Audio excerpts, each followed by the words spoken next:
Want to welcome everybody to today's webinar. We're actually going to talk a little bit about the Canton Fair. I just got back from the Canton Fair a few days ago, 10 days or so, I guess it is now, and I think I finally recovered from the jet lag. So I thought I've got a lot of requests for people saying, tell me about what you learned at the fair, tell us about the process of going to the fair, and tell us about the group you took over, and all of those things. So I thought today we would just try and cover all of that, and then for things we don't get to, we'll have a little bit of a question and answer session at the end. So let's just jump right in and see if we can get started here.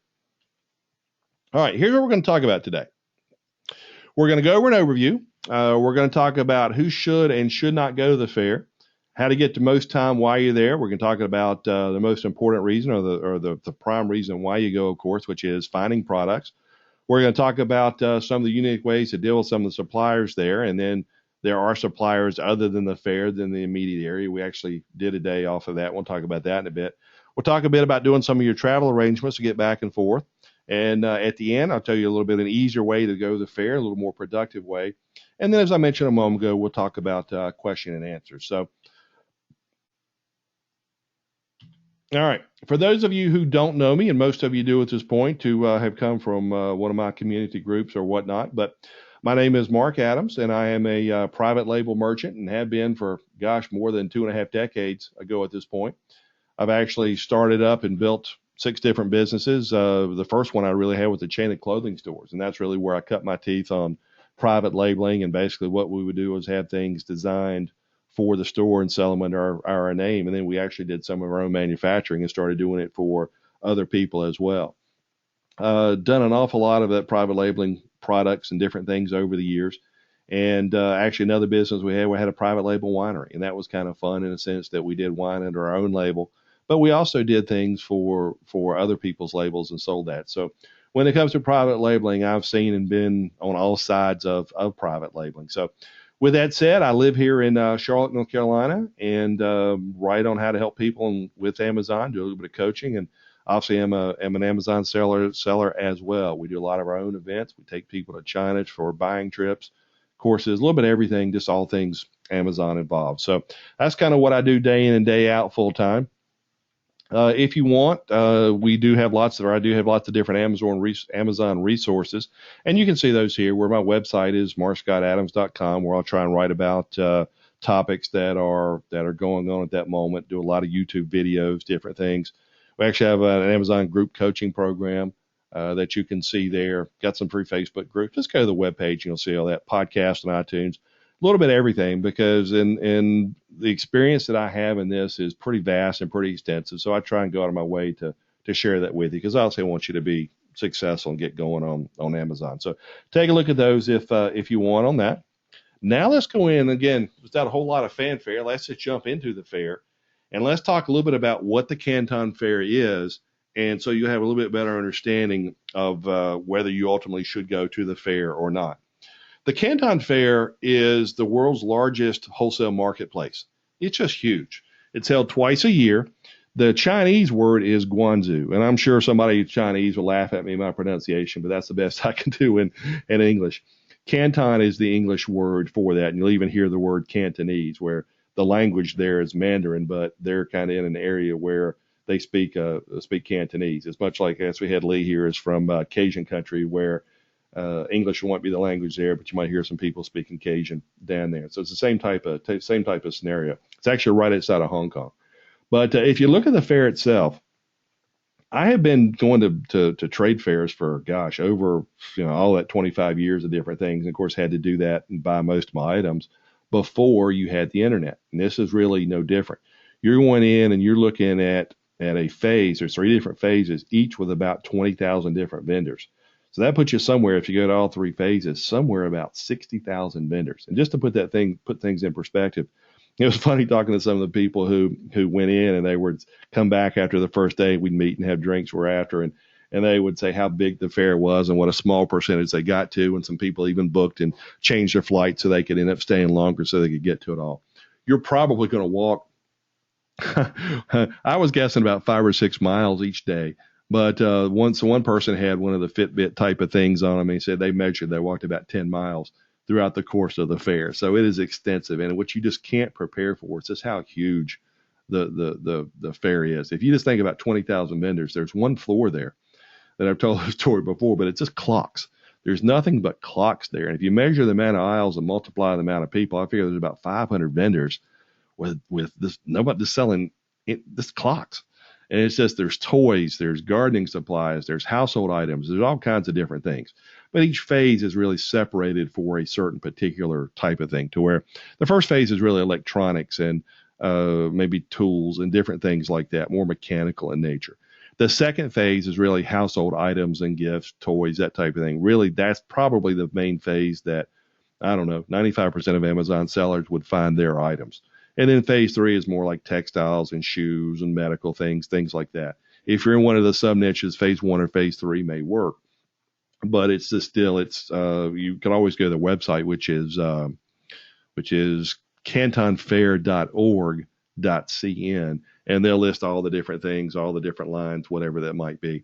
But admission is free. You got to fill out a few things there, but you will have roughly, what's the number? I think they say about 200,000 people attend the fair each phase. So you're looking at over 500,000 people who are going to be there off and on throughout the entire phase. But ultimately, this is the mecca of private label products. If you are truly serious about your business, this is where you one day have to go. And if you just think about the fair for a second, and we'll get into some of the details and things as we get farther along, but you obviously don't have to go to build a viable Amazon business or to go to the fair to build a viable Amazon business. However, if you're truly serious and you want better pricing, better relationships, all those things, you got to go, because it's just the prices are so inexpensive. Seeing things face to face, it's just, gosh, you just can't not go. The reason you should go, a couple if you're thinking about it, is that if you're looking to find different products everybody else has access to on Alibaba, you'll find a lot of suppliers there are certainly on Alibaba. However, because they know that you've flown halfway around the world and you're a very, very serious type of buyer, you're going to get better pricing. I actually had a coaching call with one of the people who went on the trip with me this past time, and I asked him, what'd you find on pricing? He says, on my particular item, I was finding on Alibaba, the best quote I got was $215 on the item, which he said was pretty good. But he says, standing there, I got a quote of 58 cents on the item. Really, that's pretty amazing. He says, I had to buy a little bit more in quantity, but still he was under 1,000. I think he was talking about buying like 500 pieces, and I may be wrong on that, but I think he was saying 500. It took it all the way down to 58 cents, where he was buying like 100 at 215.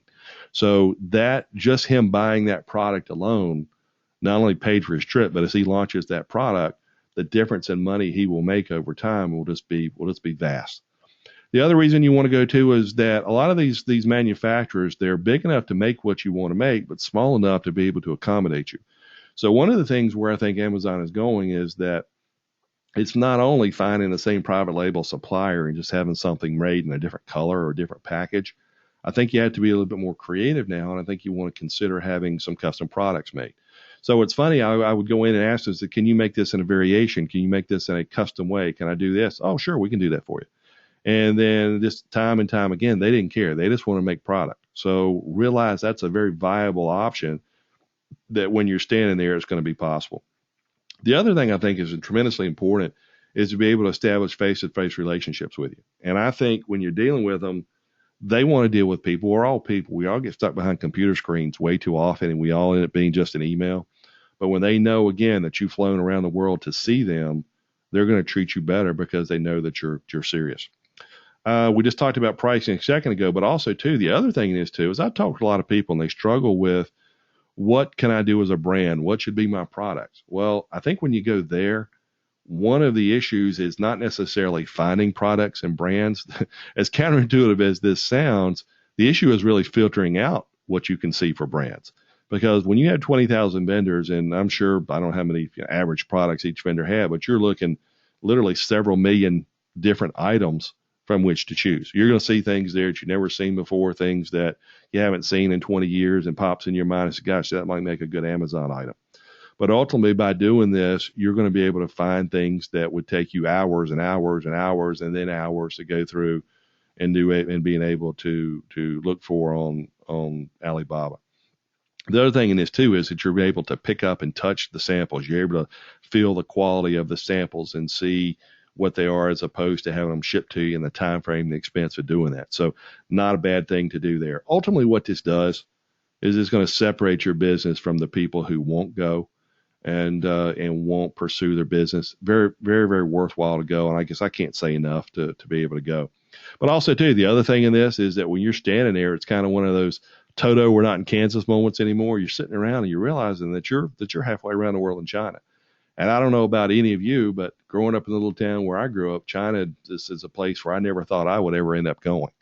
But it's kind of a nice cultural experience. But again, the whole thing in China is modern cars, trains, buses, airplanes, interstates, nice buildings.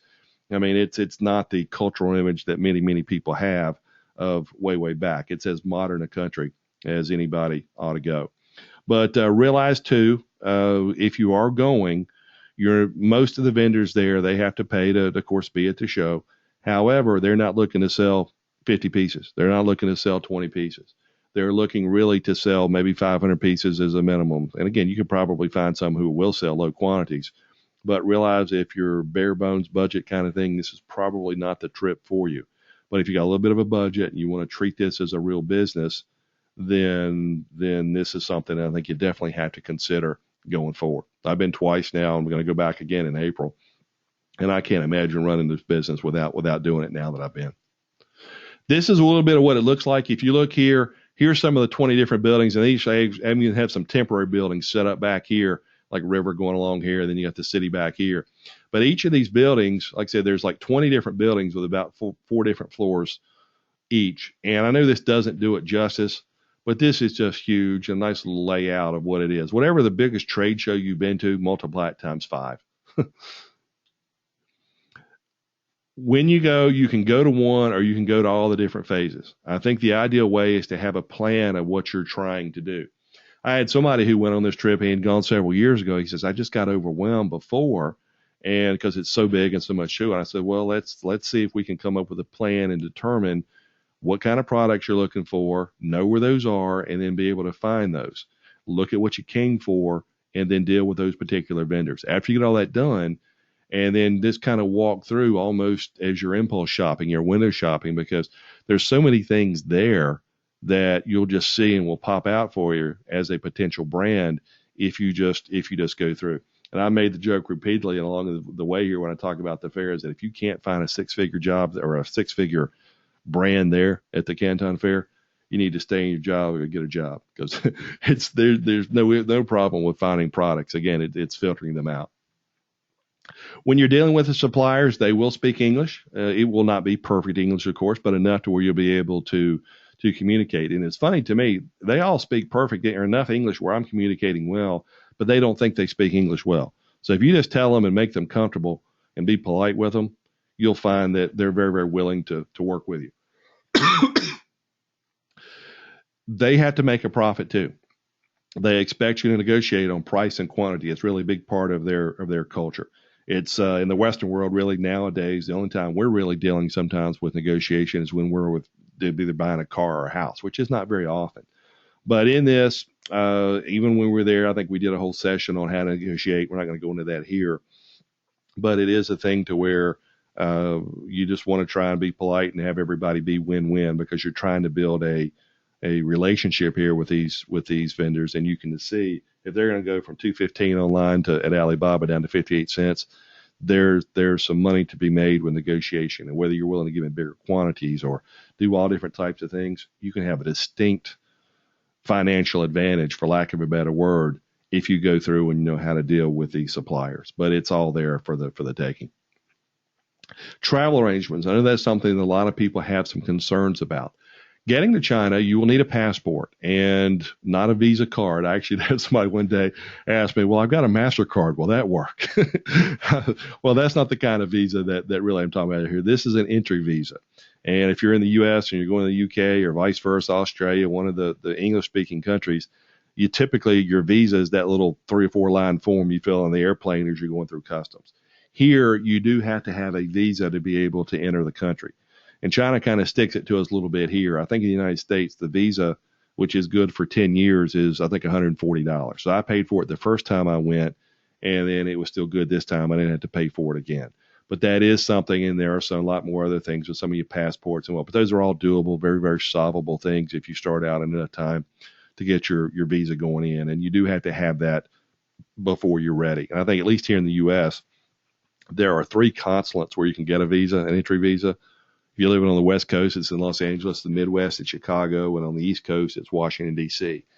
And if you're in UK, Australia, someplace like that, then I'm sure it's whatever the major city is the same type of thing. But anyway, at least here, you would mail your passport into a travel agent that's close to, in my case, to Washington, D.C. was the one where I went. They took it in, they got the visa on the passport, and they mailed it back to you, and everything's fine. And that way I didn't have to drive the several hours to go to Washington, D.C. When you're going, I guess because of the dollar exchange and they want people there, I don't know, but it's more expensive for me to fly fly to Paris, which is half the distance, than it was for me to fly to Guangzhou. My airfare this time I think was about $1,200. I think the time before it was $800 or so, $800 or $900, because I went to Hong Kong, and Hong Kong is just like a 2-hour train ride from Guangzhou. So that's another place to look at going into as well. The hotels where we stayed within walking distance. We were able to find a hotel that was a really, really nice hotel that was somewhere around $200 a night, depending on when you booked.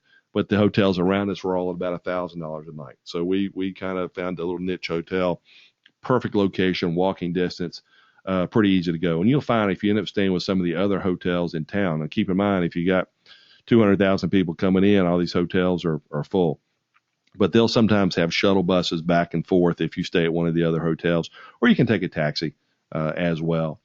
When you get in, all you'll need is you will have applied for an invitation going in. You're registered for the fair, and then they'll print you out a little badge, and then you're able to walk through the fair at leisure.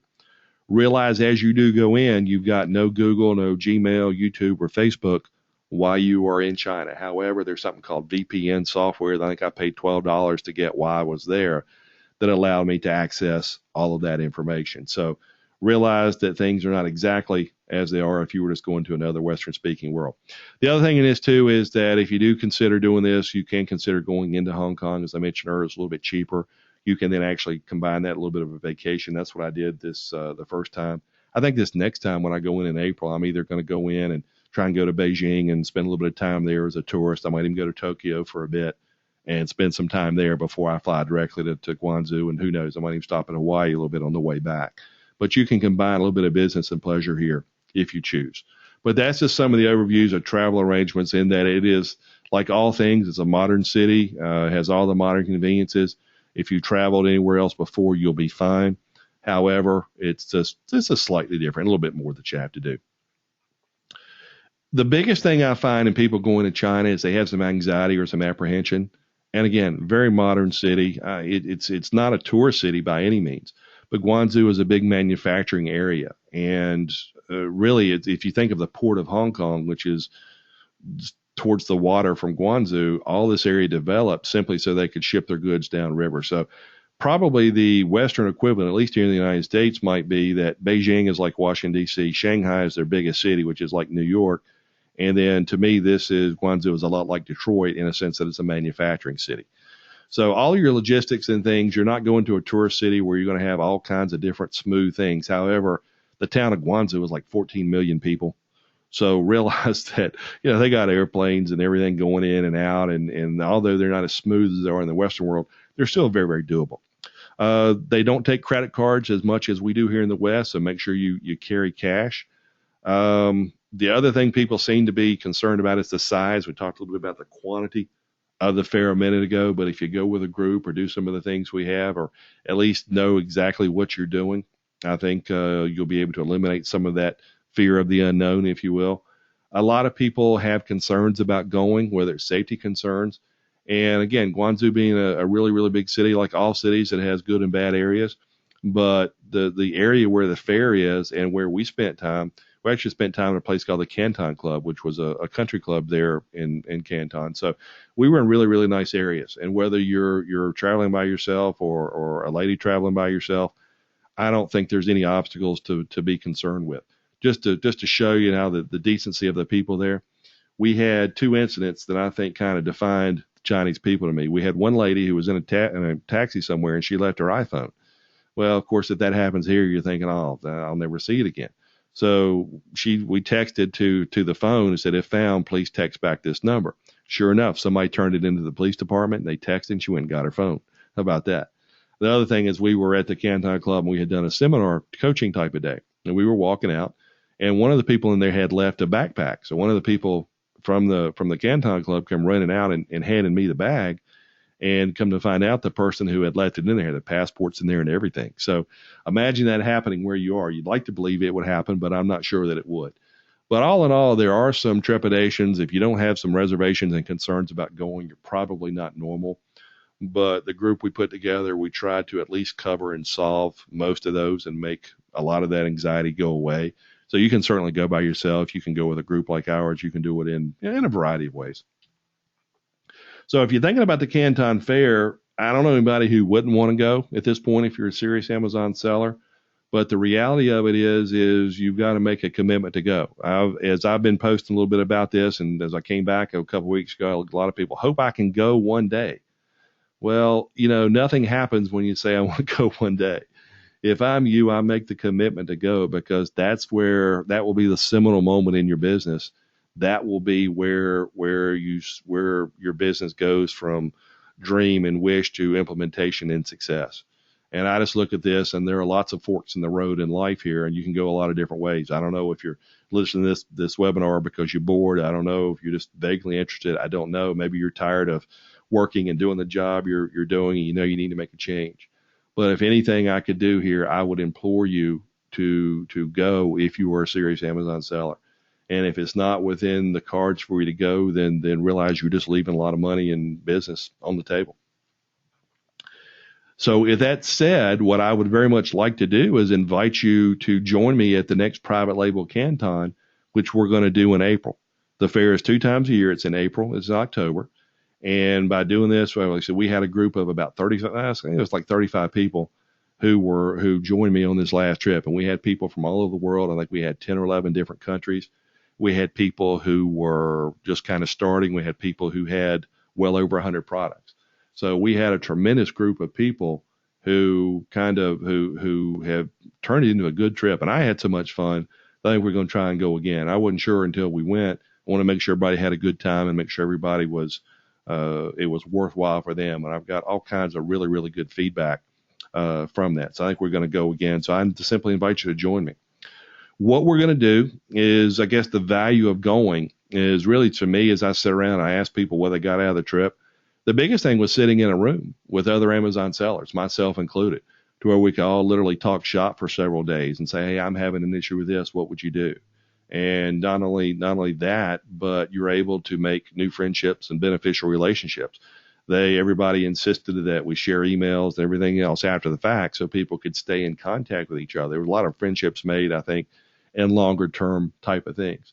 And again, I don't know about many of you, but I kind of feel that sitting behind a computer screen all day is kind of tough. I feel a little lonely sometimes, and maybe that's why I do some of these types of things and try and build a community, because I know it's hard to be by yourself. And I think it's just kind of fun. It's almost, not only is it educational and profitable and all those things, but it's somewhat motivational and just ultimately fun to be able to go out and do that. So what we also did is that I do a lot of high level coaching, and some of that I do in my coaching programs, we basically talked about for a day when we were at the Canton Fair. We talked about just some of the strategies, some of the things that I think helped a lot of people focus and get off the fence on what they were going to do. We talked about some of the strategies and laid out some actual numbers of what it would be like to build a 6-figure and higher brand just by what you could find at the fair. We talked about negotiating with suppliers so you could get as much as 30% or more, as some of the people found. I got 30. Some of the people in the group were getting better pricing than that. And then the other thing, and it was just fun to go. People were having fun, and I was jet lagged the whole time, but everybody was just having a lot of fun. The agenda is pretty simple, pretty straightforward. Before the fair, we have a live webinar where we cover everything and just very to the nth degree in detail, from getting visas to setting up your travel arrangements to doing everything you need to do to get the most out of the fair. That'll be a live webinar, and then depending on when people come on board, that'll be a recorded version if they come on after the webinar. This is subject to change a little bit, but this is what we did this last time and what I think we're going to do again, where we have an evening reception, which everybody got a chance in a really, really nice country club type setting to be able to get a chance to know everybody. And then the next day is where we did our seminar of coaching and training. And one of the nice things about that is that we had a one-on-one session where everybody in the group had the opportunity to say, here's what I need help on the most. And then everybody else in the group would try and help them. And then we'd go to the next person in kind of a round robin type of thing, and got a lot of positive feedback that was good too, because everybody seems to have one thing that they need to either learn how to do or either need to be able to do to have a breakthrough in their business. I think we had several breakthroughs on that as well. The next day we got on a bus and went to some manufacturers' showrooms. Now this was something that was kind of a little bit unique, but it was something that you see people there who were at smaller booths, smaller quantities. It's kind of a mini version, if you will, of the Canton Fair. But it's something that I really put that in there because it is unique, but more than anything, it's an idea stimulator. I went through and I was walking through and trying to part teach and help other people look through different things with people in the group. And I walked into one booth and I started thinking about it, and it kind of drew me back. And then I saw another booth, and I think just by going to this showroom, I found 2 potential 6-figure a year brands. So I don't know if either of those will materialize. I think I will pick one, and I'm working on doing all the research still for the other now. But you never know where you're going to get ideas. And that was what I call really an idea stimulator. So when you did go to the fair the next day, you could find some of the vendors who could make the products for you in the quantities you need and the pricing you need. And we'll do a guided tour of the fair that will help expedite you getting your badges and get in, and then take you on a quick tour of what you need to see and kind of get your bearings. And then you can go off on your own and, of course, visit and see whatever booths and whatever types of vendors you like. And then you got a couple of days where you can visit the fair on your own and go back and find and do that. And then I've already had a few to this point, but it's been really good to have a few coaching calls with everybody there after the fair, and then coming back, and then they've been trying to get my opinion on some of the products they're doing or some of the different strategies that they're doing. And I've got several more of those scheduled over the next few weeks. But that's really something too, because I want to make sure that you've gotten full benefit of the fair, and just ultimately so I can answer any questions for you going forward. Here's a picture of everybody. This was actually the showroom day.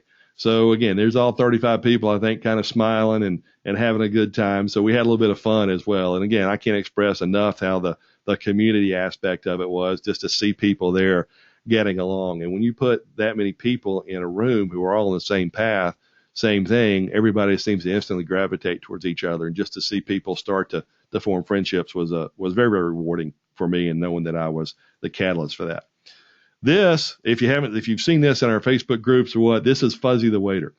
Now, if you can see him in person, his hair was kind of fuzzy. So somebody in the group decided they were going to call him Fuzzy. And I'm sure he had no idea what the word fuzzy meant because he spoke limited English. But he smiled a lot, and old Fuzz was pretty good-hearted. But somebody ordered a beer, and Fuzzy didn't know how to pour beer into a glass without getting lots of foam on the glass. So somebody in the group decided to show him, and they poured a beer for him. Of course, he nodded and he understood. And then every time somebody ordered a beer thereafter, he poured it with the angled glass the right way like this. And every time he would do it, he would smile. So Fuzzy got to be a big part of every evening after the show, after the fair, we'd go sit down here at the Westin Hotel. And old Fuzzy would come running because he knew he was going to make a lot of money off of us in the next couple of hours or so. But I told him I was going to make him an internet sensation, and he kind of looked at me. He didn't have a clue what I was saying. But old Fuzzy was all right. So it's always kind of fun, on trips like this too. It wasn't just work. We had a lot of fun as well. So with that said, I wanted to give everybody just a real quick overview today of what the fair was, what it isn't, or what it's this type of things. And if you want to learn more about it, go to markscottadams.com/Canton-Fair. Now, what you'll see everything on there, you'll see all of the different things of what we talked about. You'll even see a lot of the comments that people in the group made, which was kind of fun, and some of the positive things they had to say about the trip. And one of the other things you'll notice too is that depending on when you're doing that, or when you're actually watching this or listening to it, is that if you are interested in going now, we have very, very inexpensive early bird pricing if you want to join the trip. The closer we get to April, that amount will change and go up. So if this is something you want to do, just go to the page and check out all the different things there. So with that said, that's the nickel tour of what going to Canton is. That's kind of what it's about. That's what we did. That was the group we took. and I very much would like to invite everybody to be able to go. So with that said, let's go ahead and take some questions now. And if anybody wants to talk about that, then let's go in and do that, and just ask you questions, and we'll go ahead and get started. Okay, Ricky's asking, will you be staying for all 3 phases in April or just the middle one? The date, Ricky, you'll see the dates on the / Canton Fair stage. I think for most Amazon sellers, then phase 2 is really the phase where we're going to want to go. So I might overlap a little bit on phase 1, but primarily phase 2 is where we're going. And if you've got other products or different things, you're certainly welcome to go to all 3. I asked that same question to a lot of people there, and they said a lot of people were going to come back and go to the trip in April, and they said they probably would extend it. But ultimately, Ricky, it depends on the product that you have. If you're dealing with sporting goods and different things, maybe phase 3 is your issue. If you're dealing with electronics and so forth, then maybe phase 1 is something that you're there. Roy says at least a day or two ahead of time to adjust to the time.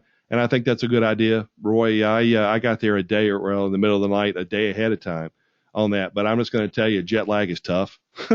It's just for me now, where I live, it's 12 time zones away, and I'm here on the East Coast. And if you're in Europe or West Coast United States, something like that, it's hard because it's just hard to adjust. But you fight it through and you make it through. And it probably took me a good week or so to be able to adjust coming back. And you just kind of feel tired, but the adrenaline, I think, gets you going. But if you want to do that, Roy, that's a good thing. Another thing too is like what I'm going to do this time, as I mentioned a moment ago, I'm going to try, and I guess it depends on the travel arrangements and all that, but I'm going to try and fly either in Tokyo or Beijing and try and turn it into part pleasure this time. And I think that will allow me to adjust a little bit. And going to Hong Kong, I think, is a good idea too, because there's a lot to see in Hong Kong. And if you're going to spend a couple of days there, I'd do it somewhere other than Guangzhou, because there's just not a lot to see there. Vince says, what was the service you used to get Google, Gmail, etc.?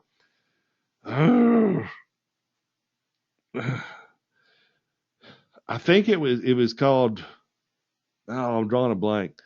I think it was called IP Vanish, I think. And if that's not right, just type in VPN software. I don't know what VPN stands for, but literally what it is, it's software that instead of sending your signal through China, which is blocked, it sends it back to the United States or Hong Kong or something where it's not blocked, and then you can still get Facebook and Gmail. I think that's right. I think that's right. Liz, hi Liz. Liz says, are there vendors from around the world or primarily just China? I didn't see anybody who wasn't from China. So to me, Liz, I think they were all from China. Okay. All right. Richard asked, which we didn't stay at the Westin, but the Westin is just connected to the hotel, and they have all types of food and whatever else there. I'll tell you a funny story. What we did do, we were at our hotel and we walked over to the Westin, and we just some of us, like 12, 13 of us, just happened to be there early, so we got together and chatted, and they got to know each other, kind of thing. And we walked over to the Westin and we had a buffet lunch, and nobody even thought to ask what it cost. So the bill came out and it ended up being like $68 a person. And it was like, okay, everybody can afford that, but still $68 for lunch is a lot, I think. I don't care how much you got. So we all made fun of that, and we joked that we were part of the $68 lunch club through the rest of the week. But but still, it was kind of fun. But the Westin is one of those $1,000 night type hotels, so it's pretty expensive. Scott asks, how far ahead do we need to request a visa? Scott, that's one of the things that I would say the sooner the better. Typically, if you will mail it in, it seems like I remember you live in California, Scott, when we had talked before. Depending on how far away you are from Los Angeles, if you're close by, you can walk in and get everything done on the same day.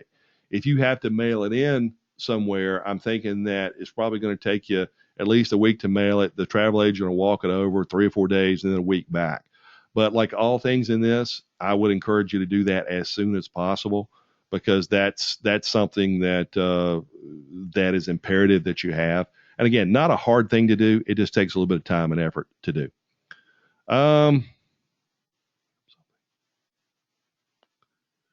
Okay, Vince, I guess he's talking about the VPN software, BM something. And again, that I don't know. Like I said, because again, this is tech stuff that people in the group had to show me. Richard also says ExpressVPN is good, and I think any of them will be fine.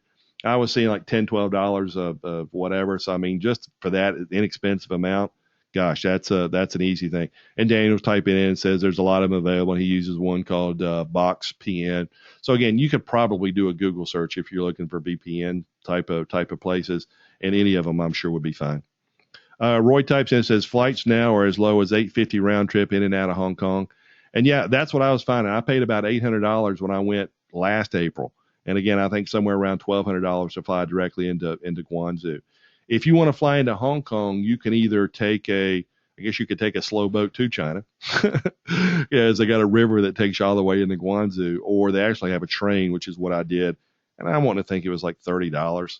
I mean, it wasn't hardly anything. I think that's what I paid for I think I took a train in and I took like a ferry boat back, and it was like 2 hours either way. It's not a long trip at all, but a good viable option, because I had a lot of fun in Hong Kong. Hong Kong is an exciting city if you've never been there, and there's a lot to see from a tourist standpoint. All right, see Harry here. Harry was on the trip with us. This is Harry from Los Angeles. He says, he said he used gotomypc.com, where he created an account and was able to log into his home computer and then use Gmail and Facebook, which again is another alternative to be able to do that. So yeah, Harry was on the trip with us. So glad to see you here, Harry. Dennis says $68 per person. Oh my God. Well, that's kind of the reaction we all had, but we figured we were going to make money back by being at the fair and whatever else, and we couldn't do anything but laugh about it. But I did guarantee you, every time we went somewhere else, we asked what it cost thereafter. And most things, if you look at the pricing in China, it is not very expensive. And the way the money is, and like all things, as an American, I can't deal with money exchange. But I was sitting there and I was really thirsty. I wanted a Coke, and it was like 8 of whatever their money is, yuan, I think it is. And I'm sitting there thinking, I'm thinking $8 for a Coke. You're killing me here. Now, I like to say I'm pretty fortunate I can pay $8 for a Coke, but then I started realizing it was like $1.25. And these are like airport prices. So, once you're right outside of the immediate area of the fair and whatever else, things are pretty reasonable. All right. Richard says, so which hotel did you use, Richard? That's what we just closed after we put in, because we have some different rates and things there. That's, again, once somebody joins the group, we get you there. But it's a really nice hotel. Michael says, does everybody have to stay at the same hotel? No. It's one of those things you certainly can stay anywhere you want. We actually had one couple who had some friends there. They stayed with them. I think we had some people who stayed. There are hotels where you can easily get around $100.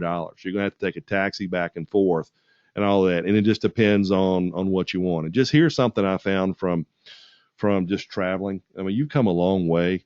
And granted, some people, $200 is cheap for a hotel, and some people it's a lot of money. Gosh, I fully get that. So in this, I personally don't care where you stay. It's as long as you can get to the fair and whatever else. But just realize if there's ever a time to buy a little bit of comfort and convenience, if you're taking a 2-hour plane ride, you can deal with it. But you've been on a plane all that time, you're jet lagged, you're tired. Just being able to walk back and forth to the fair and sit in your hotel room, because I know we'd go to the fair and be there 2 or 3 hours and walk back to my room and sit for a while and then back and forth. And I did that a couple of times during the day. And just to be able to have something that close and convenient, that was a very workable thing to be able to do. And it was well worth the extra money to me. And just to have a nice clean room and just well worth it. So I would encourage you, if there's any place on the trip where you want to splurge, that would be it.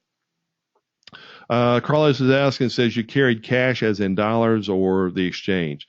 I carried, well, I had, what you do is you can go to one of these exchange places they have in every airport, and you can get money, but then you're going to have ATMs in airports, and the fair itself and all the places will have the ATMs, which of course you can take out of in the local currency. And I can't remember exactly off the top of my head, but I want to think in dollars anyway, the yuan is roughly 15 to $1, somewhere like that. So, it's like for every, their little $100 red, they're like red and $100, well, not $100 bills, but whatever the 100 yuan bill is, it's like $8, I think. somewhere in $15, I think it is what it is. Different, of course, in euros and Australian dollars and British pounds, but that'll give you a good range. You also can go to Google and type in the translation thing of whatever your currency to Chinese yuan, and it'll tell you exactly what the exchange rate. One of the things, Ricky, I found is that they, unlike going to Mexico or places in tourist areas in Europe, they don't take credit cards, so you have to carry their currency.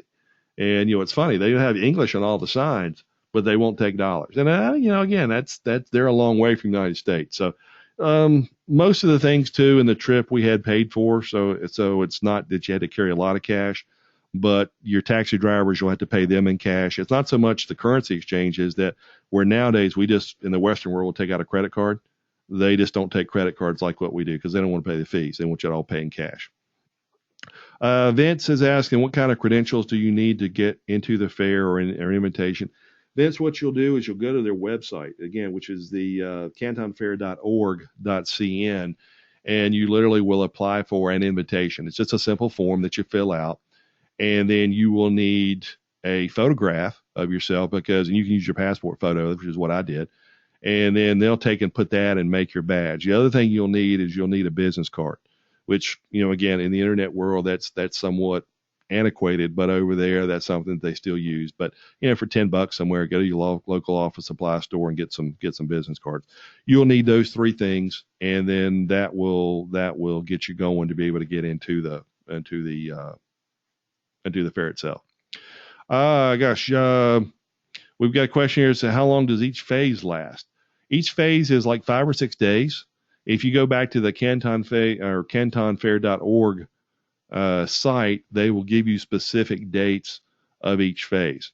I think what we're going to do is we're going to have our reception on a Tuesday, coaching day on a Wednesday, showroom day on a Thursday, and then we do the guided tour on Friday. And then you got Saturday and Sunday to go out on your own. And I think the fair lasts through Monday. So if you want to go those 3 days, you can do that. And again, depending on when your flights are, I actually had to come back on Sunday because I couldn't get a flight out that was reasonable from a time standpoint, or I would have stayed longer. But I think the fair itself is about 5 days. And the way I've tried to position this is if you want to go to phase one, we actually had a couple people in the group do this as well, but they came in a little bit early and were able to catch the Saturday and Sunday or Monday. It was a Sunday, Monday, I guess it was. They caught the last 2 days of phase one. So if you want to catch phase one and then go to our conference and then come home, do that. Or if you want to go to the conference and then maybe you can go to Beijing or Shanghai or Hong Kong for a few days, whatever, and then come back for phase three if that suits what you're doing. But that's kind of the way to do this. So I've tried to make it where it will accommodate everybody best we can on doing that. But with that said, I'm just sitting here thinking it's just a fun trip. It was a profitable trip, and as just hearing the comments where there was one lady who said, hey, at 6 o'clock when the fair closes, she said they had to throw me out because I was still not wanting to go. I was still finding products. We had people extend their stay so they could go in and look at products, and it was just so much fun hearing people say I found 10 products, I found 5 products, and all of those I'm sure won't materialize into actual products, but at least they found and got over that hump that so many people have, or that resistance to going. And it was just such a joy in their eyes of being able to do it. But let's see, unless we have any more questions, I think that's the last one I've got there. So we'll take another one if somebody wants to do it. But regardless in this, I hope that it's something that kind of opened your eyes, and I hope it's something that if you want to go to the fair, that I would love to have you, and I think it'll be worthwhile for all. So with that said, again, Scott is saying phase 2 is, I guess, April 23rd through the 27th, and I might have some dates wrong on the thing. So if anybody does want to go and they join, hold off on making the plane flights because I've kind of estimated on some dates, and they tend to change those dates for a while.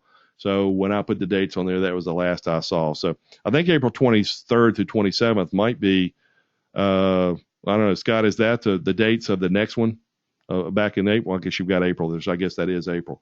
So I may change some dates and different things going in, but it's approximate that period. Carrie says, thank you. A couple other people are typing in, so thanks for the information. So I appreciate all the kind words and everybody. But with that said, again, take a look at markscottadams.com Canton, and that should give you all the information that you need to get started, which is really all we're trying to do today. Again, how was the fair from the rest of the world? Ron, okay, got one last question here. Ron is saying, how was at the fair from the rest of the, you've got how was at the fair, who was at the fair from the rest of the world? Ron, you had people from all over the world. You had a lot of people who were Chinese buyers. You had people who were from, you probably heard every language imaginable. You'd start to see somebody, you think they were speaking English, and they start speaking German, or they start speaking Spanish, or whatever language they're from South America. I mean, and in our group alone, I think we had people from 10 or 11 different countries. So all over. So again, there's a old thing as I talk about the Chinese bit, or the going to China and dealing with China now. It's like the world is flat again. So we've got to think of going things well beyond our own country. But anyway, with that said, I want to thank everybody for being here, and I hope you got something out of this. I look forward to talking to you soon. Thanks, everybody.